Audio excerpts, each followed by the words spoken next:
Bom dia, bem-vindos, muito obrigado. Meu nome é Gil Ribeiro, sou um dos anfitriões dos Creative Mornings Porto. Vou só muito rapidamente apresentar os Creative Mornings, agradecer aos nossos patrocinadores, depois vou introduzir aqui o Renato.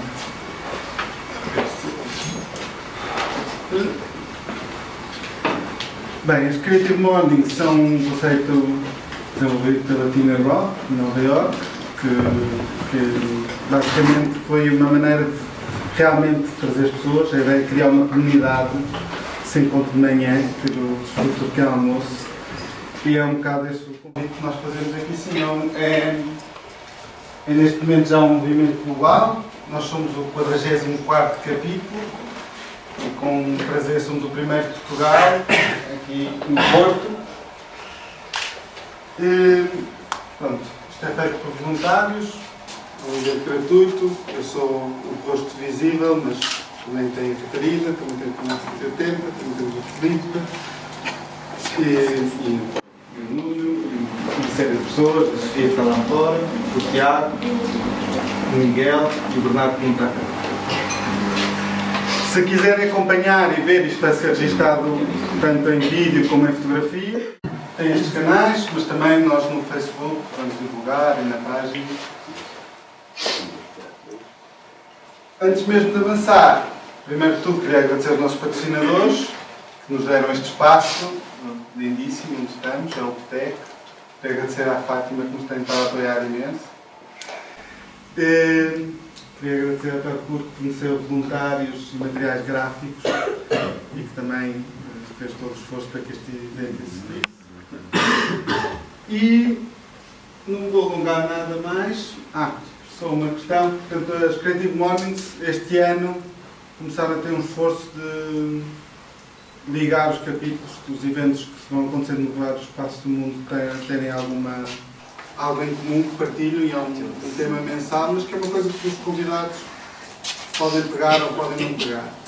Já houve vários: a felicidade, o dinheiro, o reuse, o futuro, e o deste mês é o backwards, para trás, da avesso, assim, a tradução tem várias traduções.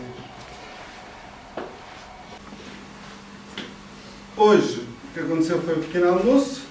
Agora vamos ouvir o Bernardo, depois vai haver um espaço para conversar e a seguir voltar para o trabalho. Ou para a cama.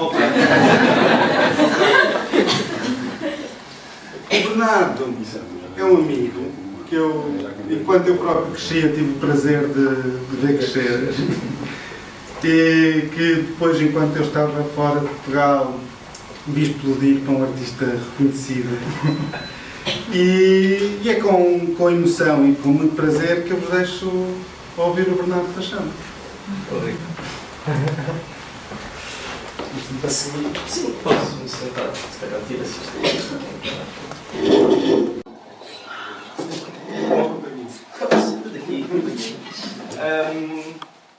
Pronto, a ver se consigo ter um fio também para não nos perdermos. Mas eu acho que gostava de falar de coisas muito específicas porque geralmente no trabalho criativo as coisas que se trabalham mais acabam por ser as coisas que ficam mais bem escondidas e às vezes ficam tão bem escondidas que depois acaba por nunca se falar sobre elas, mesmo a sério. E pronto, e então na minha atividade, entre aspas, né, nesta coisa de juntar a palavra com a música, não é? E participar de uma atividade muito específica, não é? Que é fazer canções e fazer canções de uma determinada maneira ligada à cultura popular, aquilo que nós hoje em dia chamamos pop, mas que antes de se chamar pop já existia e já existe desde sempre, não é? Esta ideia de que a palavra se pode ligar à música e que geralmente é uma atividade que, quando se aborda pela primeira vez, as nossas preocupações acabam por se centrar muito na parte da música, dentro desses dois elementos. O nosso senso comum é assumir que a palavra e o campo da palavra é uma coisa mais definida e mais fácil de definir e mais fácil de encontrar do que aquilo que está no campo da música. Nos parece sempre uma coisa mais abstrata, mais dependente da ideia de autor, não é? O nosso vício do autor, não é? Que é uma espécie de vaidade que alimenta, não é? E que é muito viciante essa ideia. Mas na verdade a música existe de uma maneira muito selvagem, muito natural, não é? É feita de relações matemáticas que vão muito para além de nós e de relações físicas que vão para além de nós, e portanto para mim, a meu ver, o campo da música acaba por ser exatamente o contrário, que acaba por ser exatamente aquilo que está mais definido, e a parte da palavra é que acaba por ser o grande enigma e o grande mistério. Porque quando uma pessoa começa a tentar juntar as duas coisas, quando uma pessoa começa a tentar juntar a palavra com a música, começa a perceber que as palavras não são feitas daquilo que parecem ser.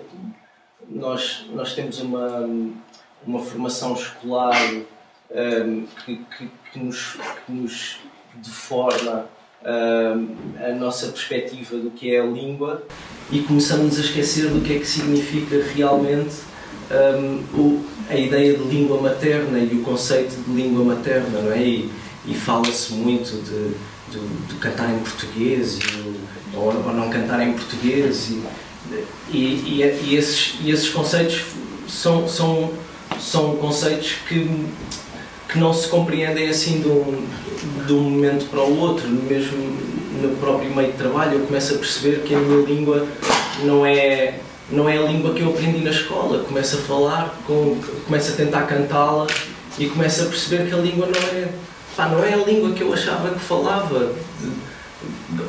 As palavras têm todas, bom, no meu caso, não é, da minha pronúncia em específica, a pronúncia um tipo de pronúncia de Lisboa, no meu caso específico, começo a reparar que eu como as vogais quase todas. A língua já só tem quase consoantes, mas o que é que isto significa? O que é que eu posso fazer com isto? Não é? O que é organizar as sílabas? O que é a métrica aqui? Quando eu desenho uma melodia, desenho um arco, e as palavras que essa melodia vai começar a puxar não tem depois nada, não tem relação nenhuma depois com o ritmo escrito. Então existe um conflito entre a imagem comum que nós temos da língua e a ideia de que a língua é uma coisa padrão que nos une, e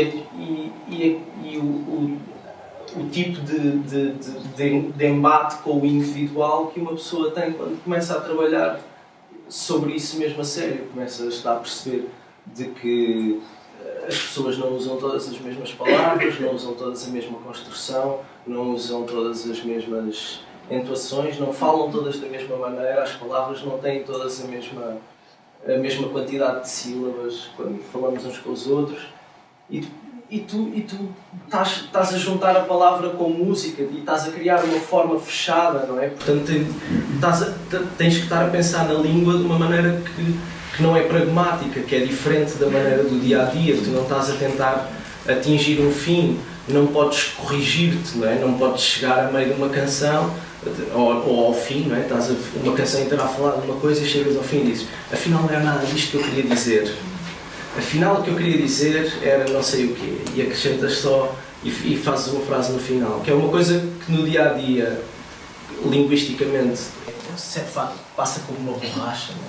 Tu dizes ao teu amigo: não, pá, não é, desculpa lá, não era nada disto que eu queria dizer. E o teu amigo esquece daquilo que tu disseste.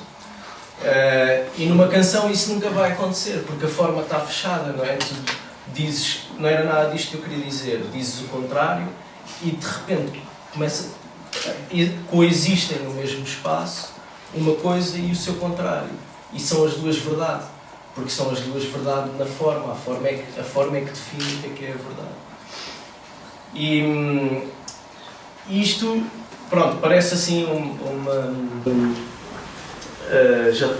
já estou a entrar num campo muito abstrato, porque também não foi uma coisa que eu me lembrei de um dia para o outro, foi uma coisa que eu fui sentindo e reparando ao longo da vida. O meu contacto com a música, a primeira vez que eu me entusiasmei com música e que eu achei que eu me entusiasmei, não é preciso continuar, foi quando o meu pai voltou do Brasil com uma data de discos brasileiros que eu desconhecia e que me puseram a música brasileira. Pá, que quase para mim a música brasileira é toda contemporânea até aos anos 80, tudo o que aconteceu do início até aos anos 80, para mim aconteceu tudo ao mesmo tempo, foi quando eu ouvi. E isso causou-me um impacto muito grande na altura, a maneira como aquelas palavras e as letras da maioria daquela música se colavam assim à minha cara de uma maneira que eu nunca tinha sentido, e ficava e lembro-me de ser pequenino e de achar estranhíssimo como é que uma língua que era tão claramente diferente da minha e tão própria podia de repente estar tão perto de mim, tão concreto, tão lindo, tão simples, tão diferente daquilo que era a nossa música que eu estava habituado a ouvir, não é? Que nós, a música que nós fizemos e com a qual nós crescemos e que nós gostamos, apesar de tudo, é uma música que nos distancia liricamente, na maioria dos casos. É difícil de alcançar, temos dificuldade em viver a língua dessa maneira concreta, não é? Temos mais facilidade sempre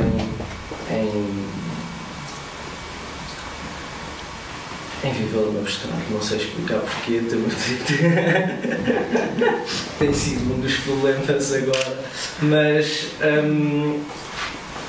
portanto essa minha relação com a música, que depois, à medida que fui crescendo e quando aprendi um bocadinho de inglês e consegui começar a perceber o que era a palavra na maioria da música anglo-saxónica que tinha ouvido, e comecei-me a perceber que acontecia exatamente a mesma coisa, que haviam muitas línguas diferentes, que o senso comum diz: estes são os meus discos cantados em inglês, mas depois eu vou pô-los para ouvir e não há dois gajos que falem a mesma língua, não é? Não há mais ninguém a cantar na língua do Dylan, não há mais ninguém a cantar na língua do Cohen, não há mais ninguém a cantar na língua do Tom Waits. Cada um tem as suas palavras, cada um tem a sua entoação, cada um tem a sua métrica. Há sílabas que uns dizem, que os outros não dizem. E a ideia de porque é que isso acontece? Será que é artificial? Será que é trabalhado? Será que isso é que é ser autor? É uma pessoa ir construir, neste caso, né, nesta atividade tão específica, tão artesanal, que é fazer umas canções que se encaixem bem no tempo e que tenham uma vida, não é? As canções a força das canções tem precisamente a ver depois com o lado de morte, né? As canções vivem durante um tempo e depois são substituídas por outras. Mas será que isso era uma procura artificial, uma procura de artista, digamos, entre aspas, essa variedade de língua? Mas depois, se uma pessoa pensar mesmo a fundo nisso, percebemos, e agora com a paternidade percebi isso ainda com mais clareza, que a língua é uma das coisas mais importantes que nos define, não é? Enquanto espécie, a língua e o nosso lugar, não é? E de facto as crianças aprendem a falar espontaneamente. A linguística ainda nem há 40 anos entrou em pânico porque percebeu que não conseguia definir as línguas normativamente, em absoluto, e conseguem ter amostragens de milhares de pessoas, não é? Conseguem ouvir milhares de pessoas a falar e tentam definir a língua, não conseguem. Mas um bebê ouve 5 pessoas a falar à volta, 6 pessoas, e constrói a língua com base nisso. O nosso cérebro tem um espaço que é uma esponja de língua e que absorve uma língua e essa língua não tem certo nem errado, não há ortografia nessa língua, não há conjugações, não há nada, não é? Tudo isso são abstrações nossas para tentar explicar aquilo que se passa, mas aquilo que se passa é uma coisa muito simples. As pessoas aprendem a falar espontaneamente e a maneira como elas falam contam uma história do que é o tempo e o espaço e o encaixe dessa pessoa. E portanto, quando chega à altura de fazer canções, o trabalho para perceber que língua é essa,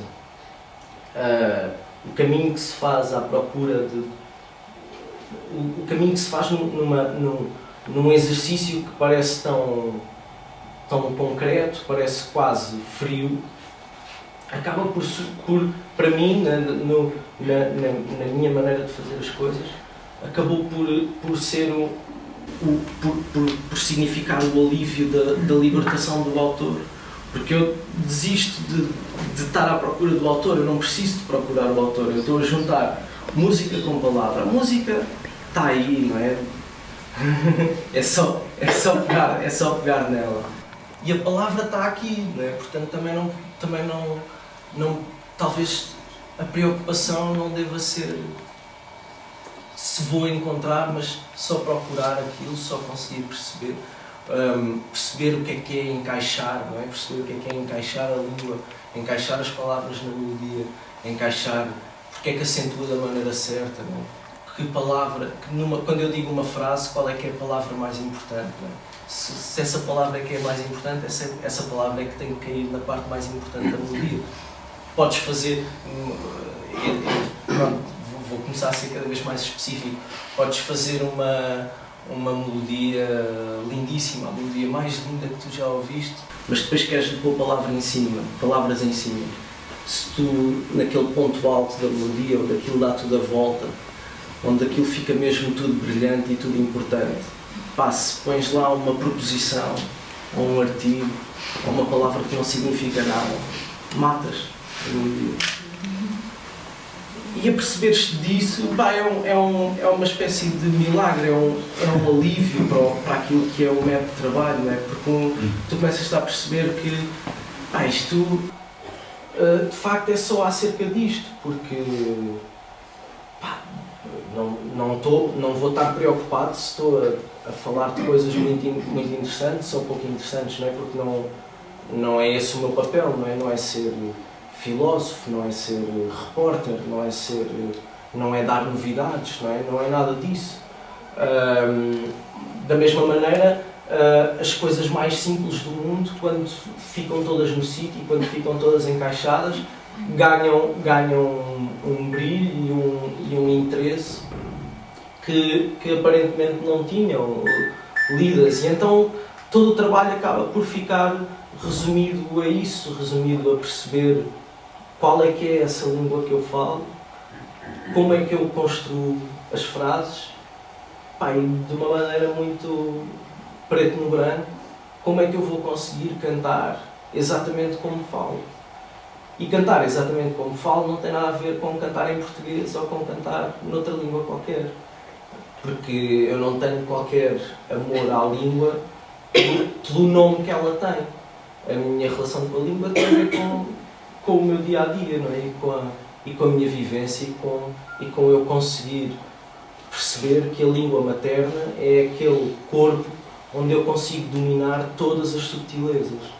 E onde todas as subtilezas e todos os detalhes e todas as camadas de significado, seja um significado histórico, não é? A língua tem significados históricos, significados traumas, significados sociais, significados, coisas que significam, palavras que podem significar coisas opostas consoante o sítio onde tu estás, consoante as pessoas com quem tu estás, consoante o grau de precisão que tu precisas de ter a falar, mas nós falamos com diferentes graus de precisão, não é? Para comprar fruta falamos de uma maneira e para tentar explicar uma coisa aqui na UPTEC, para que vocês percebam, tentamos falar de outra maneira. E a língua materna é a língua onde eu consigo dominar isso de tal forma que, se eu construir uma forma fechada com ela, essas subtilezas são todas simultâneas, acontecem todas em simultâneo. Todos esses significados contraditórios, toda essa contextualização, todos os contextos possíveis funcionam todos ao mesmo tempo e encaixam-se todos uns nos outros. E, portanto, quanto mais encaixados estiverem os detalhes, quanto mais cozida tiver a forma, bem costurada, não é? Bem entrelaçado, quanto mais entrelaçado tiver, mais essas coisas se vão multiplicando umas pelas outras. Porque depois, quando tens assim uma forma tão concreta e tão fechada e tão bem delimitada como é uma canção, as possibilidades não somam umas com as outras, multiplicam, não é? Cada vez que tu acrescentas uma possibilidade, mudas aquilo tudo outra vez e aquilo multiplica-se tudo outra vez e fica outra vez tudo gigantesco.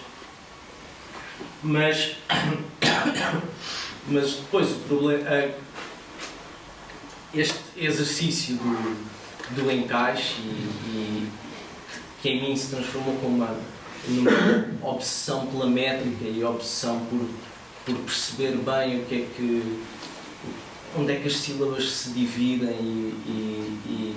e de que maneira é que as sílabas se diferenciam umas das outras e como é que isso forma as palavras e como é que as palavras se juntam para formar as frases, torna o trabalho do dia-a-dia um trabalho um pouco frio, no sentido em que eu tenho um critério frio para aceitar aquilo que estou a criar ou renegar aquilo que estou a criar ou deitar fora, mas ao mesmo tempo permite-me, a mim pessoalmente, permite-me também ser muito mais espontâneo, porque eu consigo perceber,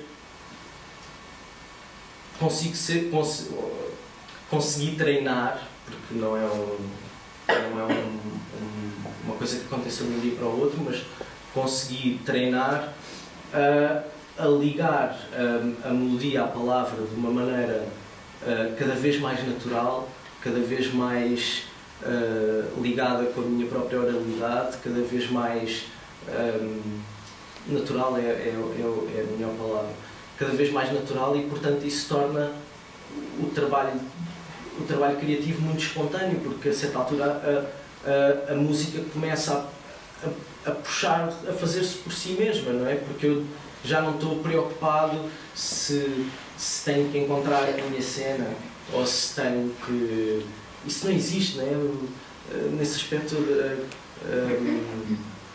os japoneses e os chineses principalmente são muito mais sãos nesse aspecto criativo, não é? Não, o autor é irrelevante, não é?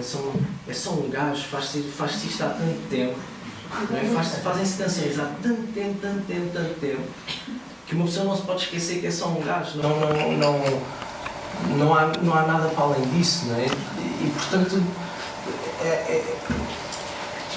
em vez de estar à procura de coisas que eu sei que não vou encontrar, acabo por passar o meu tempo a fazer exatamente o oposto, que é encontrar coisas das quais não sabia que estava à procura. E em vez de estar a insistir a fazer uma canção porque acho que tenho uma coisa para dizer, estou a fazer uma canção porque percebi que na minha esponja linguística as melodias é que têm coisas para dizer, é que ficam com coisas para dizer. E então consigo parece, a minha sensação a trabalhar é que sinto que a canção está a dizer aquilo que ela quer dizer e parece que se faz sozinha. Pá, claro que não se faz sozinha, né? Porque eu estou lá a fazê-la. E claro que 90% do tempo isto não acontece, não é? Isto só acontece quando está a acontecer. Se acontecesse a toda a hora, era uma chatice. Depois não havia maneira de selecionar, nem de parar, mas claro que é mais comum não resultar, não é? Não perceber, as palavras não se juntarem, as melodias não se definirem, as coisas não ficarem claras. Acontece mais vezes do que as coisas correrem bem, mas aquilo que eu acho que fez diferença no meu percurso e aquilo que eu acho que foi uma espécie de clique no meu trabalho foi quando eu aprendi que essa torneira uma pessoa vai martelando e de vez em quando ela começa a funcionar. Funciona, uma pessoa lava a cara com muito depressa e depois ela para outra vez de telefonar. Funciona, martela. Mas não estou à procura do jeitinho certo para abrir a torneira, não é?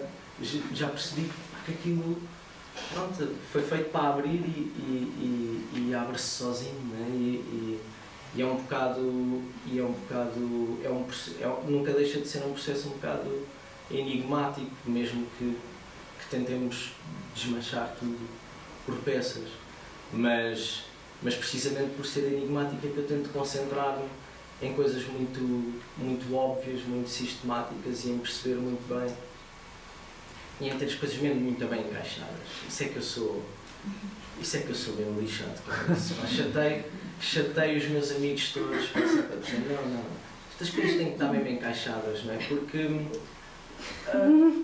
a língua é que é o nosso cinema, não é? A língua é que é o cinema da canção, é que é a ilusão, aquilo é que cria a ilusão, não é?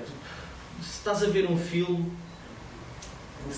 dura 1h30 com uma ótima história, um bom filme, vês um bom filme.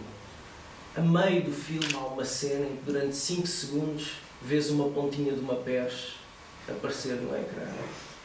E o filme morreu, a ilusão morre, não é? E numa canção acontece a mesma coisa, não pode haver nenhum momento em que tu vejas uma pontinha de uma perche, não é? Em que tu percebas que foi uma pessoa que fez aquilo. Isso não pode existir. A canção tem que parecer que foi feita sozinha, não é?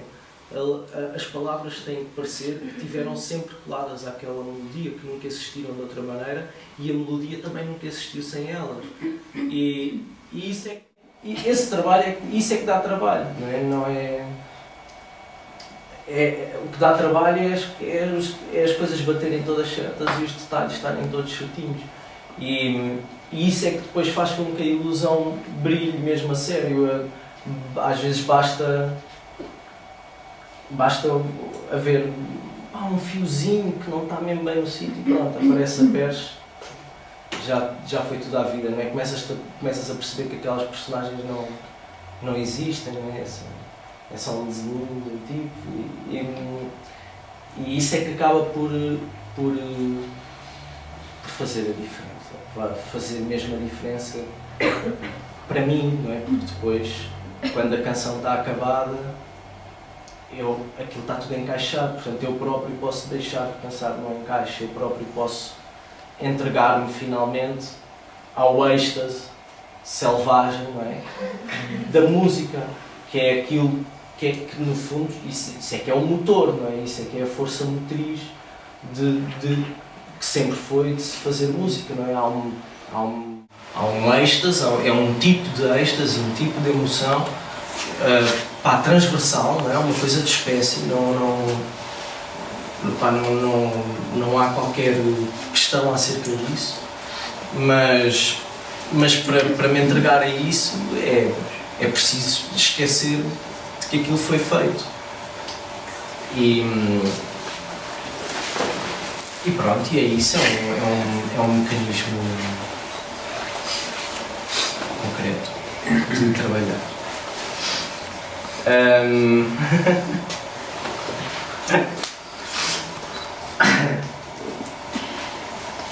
Ora bem, deixa-me só dar o meu filho.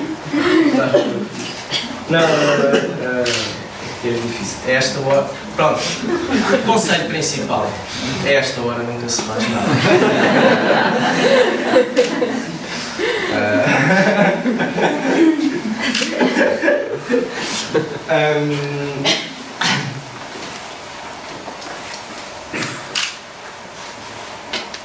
Exato. Portanto, eu com isto queria chegar a uma coisa muito... uma espécie de um apelo, é uma espécie de um pedido, que é...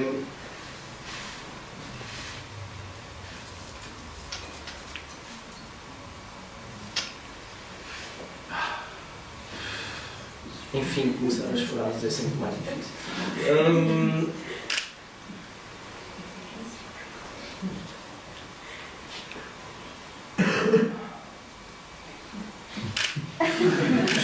Estou completamente bloqueado. Cafézinho? Sim, sim.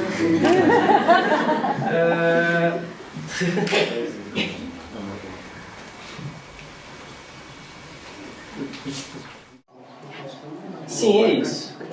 Comecem com as perguntas e eu... Não, vamos dar aqui tempo ao Brian para pensar. E abrir quem quisesse começar a pergunta. Se não houver ninguém. Eu sei que sou um bocado confuso, mas Se calhar começou. façam perguntas.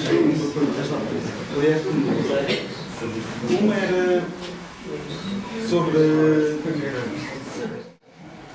Já tinha pensado muito sobre este teu processo criativo. Porque esta conversa que estás aqui a ter connosco, se é uma coisa que estás a repetir, se é a primeira vez. Sim, acaba. Pronto, não só foi uma coisa na qual eu pensei recorrentemente e foi uma coisa que teve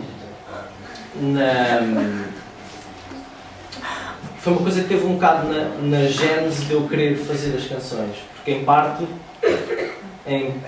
eu quis fazer os discos que eu queria ouvir e que achava que não havia para eu ouvir. E em parte isso passava muito por, quero ouvir música cantada na minha língua, aqui, colada aqui, não quero que esteja lá ao fundo, quero que esteja colada aqui, não quero que seja preciso um gajo esforçar-se para perceber aquilo que está a acontecer, porque não é isso que é suposto ser o contrário, não é suposto ser tão simples e tão fluido que tem impacto, não é? Como eu sempre ouvi os brasileiros, não é? E portanto isso é que é essa minha obsessão com ter as coisas no sítio certo teve na gênese de eu querer fazer. E depois com o processo de fazer em si tu também vais-te apercebendo do que é que resulta e do que é que não resulta, e isso é que acaba por ser o termómetro mais importante, não é? E começas a perceber que o que resulta e que as coisas, a maneira como a língua ganha mais impacto é quando tu consegues ser mesmo intraduzível. Quando tu entras no campo do intraduzível, quando entre amigos, eu e o Jorge Cruz falámos muito disso. Falámos muito sobre... Nós tínhamos uma expressão que era as letras devem ser idiomáticas. uma pessoa deve ter a sensação que está a ouvir uma cascata de expressões idiomáticas e que não há maneira de tu dizeres aquilo de outra maneira, noutra língua, com outras palavras. A ideia é que chega um gajo que vive a 200 km de ti que já não consegue traduzir aquilo para a língua dele, já não há tradução para aquilo, para ele. Portanto, quando tu chegas aí é quando aquilo está mesmo no seu pleno significado. É aí é que aquilo está mesmo a significar, porque está a significar tudo, não é? Significa aquilo que tu estás a dizer, significa o sítio de onde tu vens, significa um bocado o sítio para onde tu vais, as pessoas que tu conheceste, tudo, não é? Que fica tudo representado. Faz-me passar para a segunda. Tu definiste como um encaixador, não é? Como há ali várias peças, tu queres que elas encaixem bem, mas tipo num puzzle, quando tu encaixas, depois no fim há uma imagem global, não é? E tu há um bocado estavas assim um bocado a negar, tipo, não conto histórias, não sou um reporteiro, mas produzo uma imagem. Sim. E assim o impacto das imagens deve ser importante, não é? Sim, é. Não, e a imagem em si é importante, ou seja, tu começas a perceber que tipos de imagens, não é? Na literatura fala-se de motivos, muitas vezes, não é? O que é que são os motivos, e tu começas a perceber quais é que são os motivos que funcionam, não é? Mas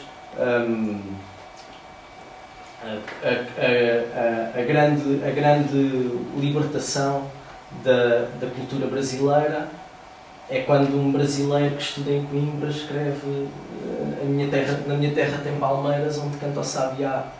As aves que cantam aqui não cantam como as de lá. E é um bocado isso, não é? Tu tens essa obsessão de trabalhares com a tua língua, sabes que não vais poder cantar nada que não dissesses. Mas o tipo de estruturas que tu consegues construir com isso, o tipo de motivos, o tipo de relações que vão funcionar, não é? O tipo de conflitos, o tipo na verdade, o tipo de lógica, não é? Então, a lógica que tu vais encontrar para trabalhar, a lógica humana e a lógica de narração, vai também precisar de se especificar. Tu vais precisar de ir encontrando esse lugar específico onde essa lógica se encontra e onde te dá jeito de trabalhar com isso. A nossa língua comum, e agora independentemente das nossas variações individuais, a nossa língua comum é uma língua muito especial. O português tem um vocabulário limitadíssimo, nós usamos pouquíssimas palavras. Em Lisboa então usamos, dizemos tudo com 20 palavras, depois mesmo as 20. E são todas para dentro, não é? São todas só consoantes. Mas ao mesmo tempo, isso também é o que faz com que depois tu consigas dizer muitas coisas só com uma frase, não é? E numa canção ainda dizes mais coisas só com uma frase, porque, como estivemos a falar há bocado, os significados acumulam-se todos. Portanto, isso vai precisamente gerar um tipo de história, um tipo de narração, um tipo de motivo, um tipo de ação que acaba por ser específico da língua que tu estás a trabalhar. E se olharmos para os exemplos assim mais, se calhar os exemplos mais fechados, não é? da nossa história, não é? Seja o Zeca, seja o Aquilino, seja um Alberto Pimenta, não é? São pessoas que no caso deles são artistas mesmo, que encontraram tudo isso ao mesmo tempo, não é? Encontraram a maneira de falar e o que falar certo, o assunto certo para falar daquela maneira, não é? Os motivos certos, a lógica certa, a maneira certa de construir as personagens, não é? Um bocado como na animação, não é? Eu agora ando obcecado com a animação. Na animação tu tens que saber fazer histórias adequadas à tua capacidade de desenho, não é? Porque houve uma altura, quando apareceu a Hanna-Barbera nos anos 50, eles tinham argumentistas que sabiam fazer histórias para desenhos animados bidimensionais, onde as personagens não podiam andar para a frente do ecrã e não sei o quê. E depois de repente deixaram de ter esses gajos, mas continuavam a desenhar os bonecos da mesma maneira. Então começou a chocar, não é? Deixa de funcionar. Tens que saber que aquilo só vai andar assim, ou que tem as pernas cortadas por aqui. E na canção a mesma coisa, não é? Tu tens que conseguir perceber que, por muito que queiras, nunca vais poder fazer uma música sobre os 50 tons de azul que o céu tem. Porque tu não tens 50 azuis em português. Em inglês tens 50 azuis. E em português não tens. Portanto, há línguas onde tu tens muito vocabulário de um determinado tipo, há línguas onde tens muito vocabulário de outro tipo, há línguas onde tens muitas possibilidades de construção frásica. No caso das línguas latinas temos sempre, as frases podem sempre trocar a ordem toda e aquilo significa outra coisa, ou a mesma coisa, mas com uma sensação um bocadinho diferente, não é? E é isso é que são as tuas ferramentas narrativas e, portanto, tens que conseguir descobrir qual é que é a narrativa certa para enfiares, para trabalhares com essas ferramentas. E pronto, e mais uma vez, como da mesma maneira que não vais tentar falar a língua dos outros, nem de certa maneira viver a província dos outros, não é? Vais ter que estar a viver a tua província, vais ter que estar a perceber que as coisas estão adequadas aos ofícios da tua província, às pessoas que estão à tua volta, às coisas que se fazem à tua volta. Isso acaba por estar tudo muito interligado, mas é importante tu teres noção que muda tudo e conseguires ou pôr tudo em branco e descobrir as coisas todas descobrir as coisas todas umas pelas outras, ou então ter a sorte de ir apanhando tudo ao mesmo tempo e por razões diferentes, que foi o que me aconteceu um bocado a mim, que tive uma formação muito dispersa, mas que depois acabou por se juntar tudo naquele ponto e acabou por fazer tudo sentido quando as canções começaram a aparecer. Alguém está com força? O que é que tu fazes quando voltas às canções e descobres que elas estão mal encaixadas? Lamento. No meu caso específico, ou seja, não acho que seja assim que tenha que ser feito, não é? Depende muito aí já eu acho que isso já depende um pouco daquilo que tu pretendes das tuas próprias canções. Eu tento ter algum cuidado para não me entusiasmar demais com aquilo que faço, porque é fácil uma pessoa ficar deslumbrada porque acabei de fazer um disco e pronto, era uma coisa que não existia, não é? Antes não existia, agora existe, e uma pessoa fica um bocado deslumbrada, mas isso pode dar cabo da cabeça da pessoa. Portanto, de certa maneira tento não me deslumbrar, é só uma canção. Enquanto apaixono-me quando faço e gosto muito das canções ou dos discos, gosto muito, ouço muito. Foi para isso que fiz porque era uma coisa que eu queria ouvir, mas depois também, se aquilo morre, pelo menos para mim, fica, morreu, faço mais, fiz mais, tenho outras. Mas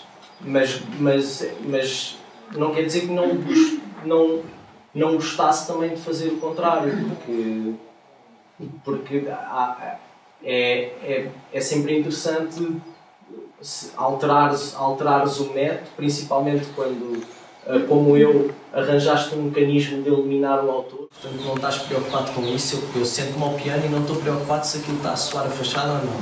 Soa sempre. Eu acho isso. sempre, não estou nada preocupado com isso, portanto posso fazer experiências com o método, posso mudar tudo. Agora vou experimentar trabalhar muito bem uma canção e experimento, não é? E de certa maneira tenho discos dos dois tipos, não é? Tenho discos feitos de impulso, que eu queria que fossem feitos de impulso, e tenho coisas feitas a frio, não é? Feitas de manhã. Trabalhar de manhã. Isso é outra questão, não é? À noite tudo parece genial, não é? Parece sempre que o gajo que inventou a música. Geração de cedo havia de ser. Mas depois na manhã seguinte as coisas ganham. É sempre importante trabalhar a frio, mesmo que seja só 5 minutos, só 10 minutos, não é? É importante. Mas depois também podes acabar num koan, não é? Em que não és capaz de fazer uma canção que demora menos de 10 anos a fazer. E tens que acordar às 4 da manhã todos os dias para começar a trabalhar às 6 e não sei o quê, porque é assim que aquilo se faz. Portanto, também quero manter os limites da sanidade, ou seja, eu acho que esse tipo de mergulho a fundo é um mergulho que se calhar já é do foro de campos mais sérios, de coisas mais sérias, se calhar de uma música mais séria, se calhar de uma coisa para durar mais tempo, não é? Também não vou estar a batalhar numa canção que eu sei que daqui a 10 anos já não faz sentido nenhum, não é? E mesmo quando elas nos parecem eternas, é só porque nos estamos a esquecer que o mundo ainda vai durar alguns aninhos. Porque,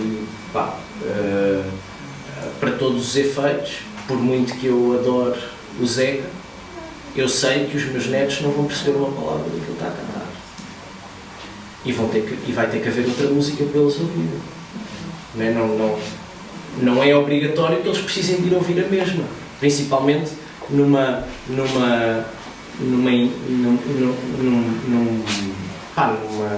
objeto, numa cultura. A cultura da música pop é uma cultura que está sempre a comer-se a si mesma, não é? É uma cobra que se está sempre a absorver a si mesma. Portanto, para todos os efeitos, em princípio, tudo o que está para trás está sempre dentro de tudo o que está a acontecer agora. E se as coisas estiverem a funcionar bem, e no caso das culturas dominantes, das culturas que funcionam mesmo ano após ano, que nunca para e que está sempre a bater e estão sempre a aparecer gajos novos e não sei o quê, é isso que acontece, não é? As coisas vão se absorvendo a si mesmo e vai-se andando. E apesar de há 70 anos para cá haver uma coisa que se chama indústria e haver discos, não foi isso que começou a música, não é? A música já vem de trás, a música em todas as suas manifestações, seja uma manifestação mais erudita, mais séria, mais eterna, mais para sempre, não é? Ou aqueles gajos que se põem nas sondas para mandar para o espaço, não sei o quê, e que é bom de ouvir, seja música tradicional, não é? Sem autor coletivo, as coisas passam de boca em boca, as senhoras que têm na aldeia, que têm orgulho nas suas versões dos romances e que se lembram, quando andei com o Tiago Pereira por trás dos montes, a senhora com quem nós fomos ter, era isso, cada vez que o Tiago lá ia, ela tinha escrito num papelinho os 10 romances que ela se tinha lembrado, entretanto, que também sabia, mas que ainda não lhe tinha cantado, ainda não lhe tinha mostrado. E mostrava, portanto,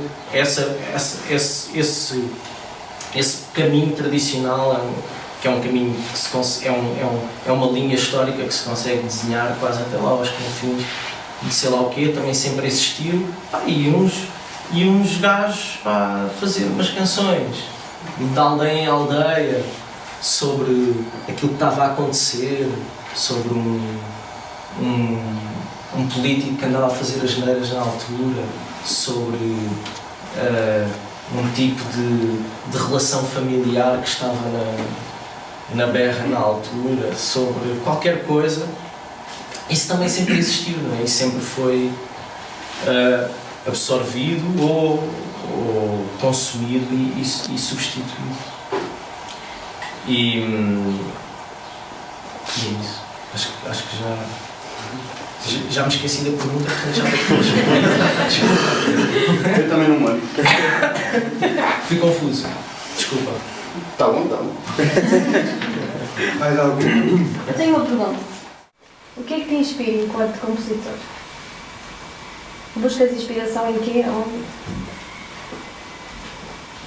Pois, é uma pergunta difícil de responder. Ou então em que momentos é que tens inspiração? Se a tua criatividade se te é obrigada por ti próprio, ou seja, hoje tenho que criar, ou se achas que ela flui e que te apareça? Não, é assim, é óbvio que uma pessoa não pode confiar na inspiração. A inspiração não é uma pessoa de confiança. Viagens, natureza, nada disso te inspira? Pois, depende muito, não é? Porque acaba por... é isso, não podes nunca confiar nisso. Não é? É óbvio que também é um bocado... também é um bocado estúpido eu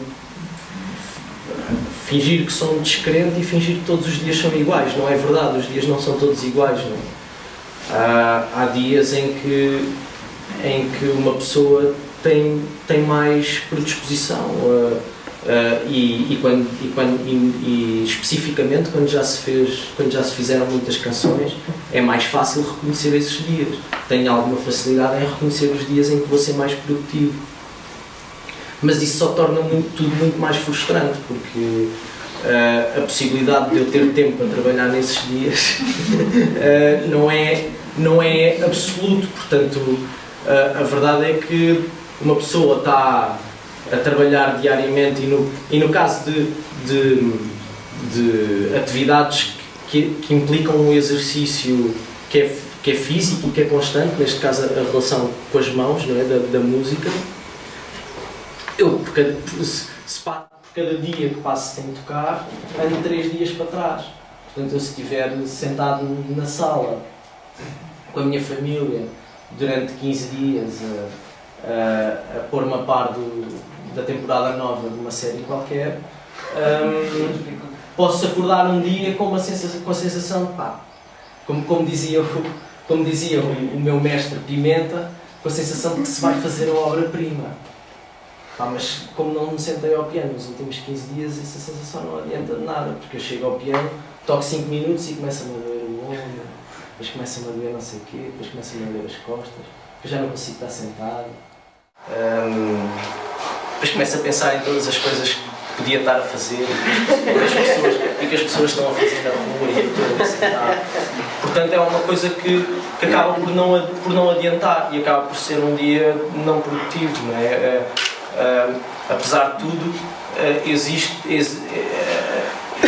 quer o processo físico da música exige um trabalho constante e minimamente regular, quer a parte criativa em si também é uma espécie de novelo. Quando tu começas a brincar com a pontinha, começa-se a desenrolar cada vez mais depressa.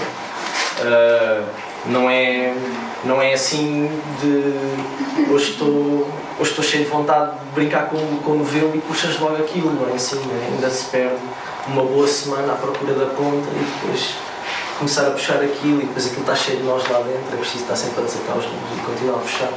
Mas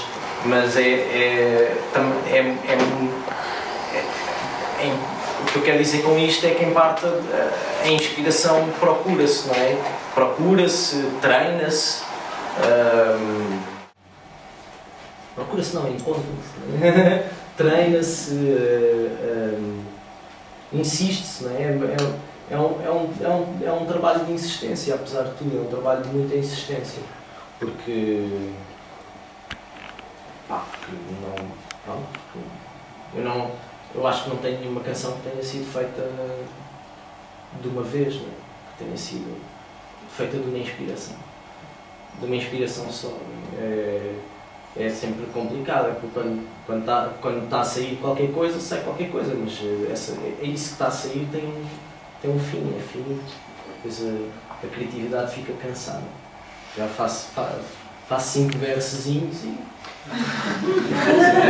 5 versos num dia é bem bom. É bem bom.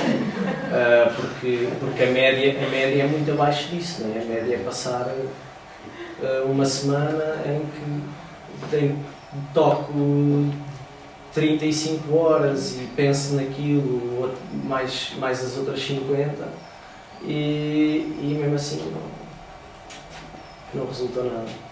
Entre cada 2 canções acho sempre que não vou fazer mais nenhuma. É o quanto eu acredito na inspiração.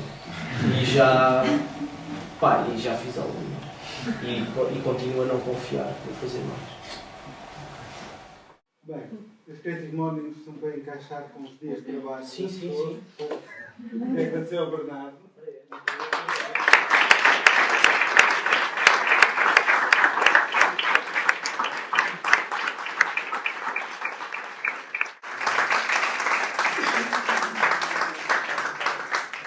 E convidar-vos todos a virem daqui a um mês ouvir o André Cepeda, que é um fotógrafo aqui do Porto, que será a nossa próxima manhã criativa, ao pequeno almoço, com comida e sol. Muito obrigado a todos.